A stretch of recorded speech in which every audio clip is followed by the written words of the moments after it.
Our harvest 16 was definitely from a drier perspective. We had early spring, therefore we kept that slightly advantage in the whole growing season till up to January.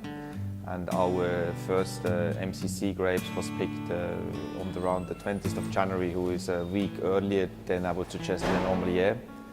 And then we carried on with all the early cultivars, Chardonnay, Pinot Noir, into the Sauvignon Blanc. This year a little bit tricky because often we have a little gap between Chardonnay and Sauvignon, and this year the Sauvignon actually came nearly together with the Chardonnay.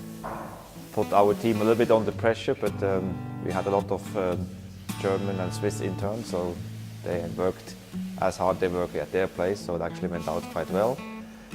And then normally we finishing our first round of harvest with the Pinot Noir batches, then all Chardonnay Pinot Noir goes into barrels.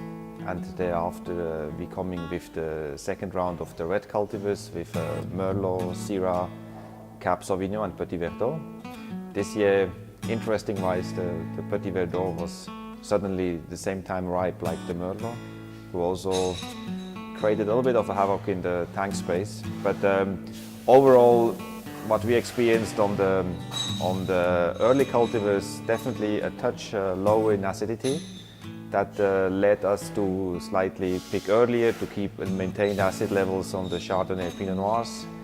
Along with the vineyard, the harvest progressed, we actually catched up with the right acid level for our farm. Merlot was no problem, Syrah was good acids, Petit Verdot even a little bit high for us. And now we finished off right now in the first week in April with the Cab Sauvignon, and this one also was actually a good balanced crop. Crop size-wise, all fine. We aiming for around 5 to maximum 6 tons on the red wines, and I think overall we came in at around a solid 5.5 tons. Sauvignon Blanc, very good crop, up to 7 tons, which is very nice for us. Chardonnay also satisfactory, it was like maybe 6 tons. The only one for us who was slightly down was Pinot Noir. But I think it's always a smaller Pinot Noir crop also is beneficial for good quality, so therefore we don't really mind. Especially also we have some additional vineyard blocks this year in production, so on the total production side we didn't really produce less Pinot, but we had a slightly lower average yields on the hectare. Quality of the grapes wise, it's for us on the coastline, drier year are always welcome.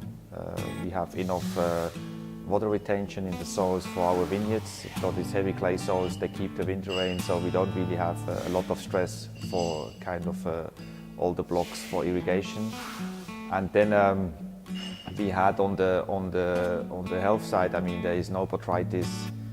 This year it was anyway so dry, there was no risk, there was no dramatic things happening on sunburn side, so it was a pretty straightforward picking, not too much sorting, and that's the way how we normally like it. It means that the intake goes pretty smooth, and yeah, I think we're looking forward. It's always in my position, I don't prefer to upfront judge the wines. I really like to give them at least the malolactic to happen on the red wines before we give an assessment where the quality goes. Therefore we assessed that 15 was a fantastic year, and I think 16 will be just a little bit behind 15, but nevertheless still will go in as a very good vintage at Croatian.